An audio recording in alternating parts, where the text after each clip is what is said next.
ओम शांति। मातेश्वरी जी के अनमोल महावाक्य।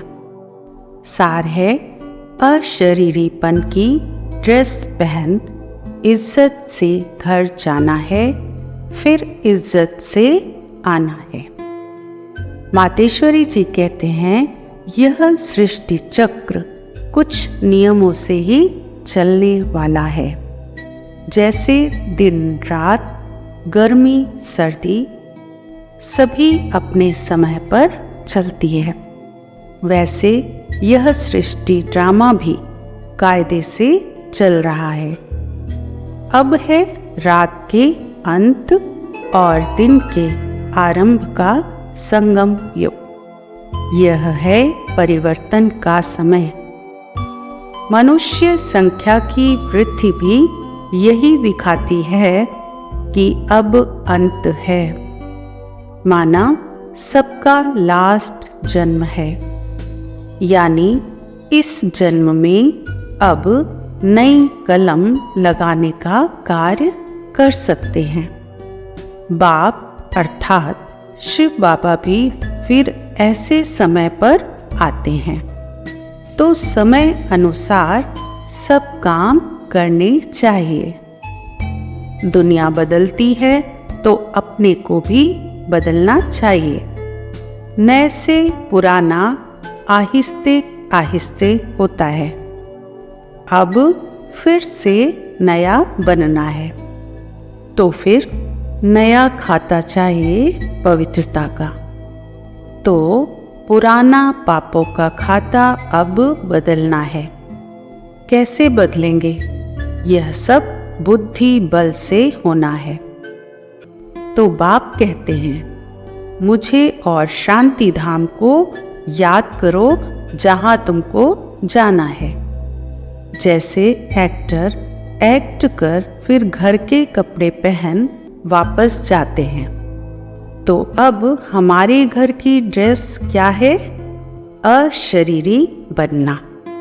माना इस शरीर को और शरीर के सभी धर्मों को भूलना, क्योंकि जाना है ये शरीर छोड़कर। मातेश्वरी जी आगे कहते हैं, देह का संबंध यहाँ मिला, तो अब अशरीरी होकर चलना है। फिर जब नई दुनिया में आएंगे तो इस बल से आएंगे जिसमें सदा काल का सुख होगा। अब सिर्फ ख्याल रखना है वापस जाने का। तो अब पुराने विकर्मों के खाते को योग बल से दग्ध करना है, नहीं तो जाने में दिक्कत पड़ेगी। हम जाएंगे भी इज्जत से तो आएंगे भी इज्जत से। तो अब श्रेष्ठ कर्मों का बीज डालना है। सब बातों का अलग अलग समय होता है। जैसे खेत में बीज डालने का, उसकी संभाल करने का, फिर फल प्राप्त करने का सबका समय अलग अलग है। अभी का यह जन्म दुर्लभ है, क्योंकि इस समय ही हम परमात्मा को पहचान उनसे सही कर्म करना सीखते हैं।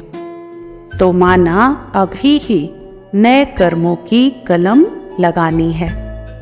बाकी सजा खाकर इंसल्ट से जाएंगे तो आएंगे भी इंसल्ट से।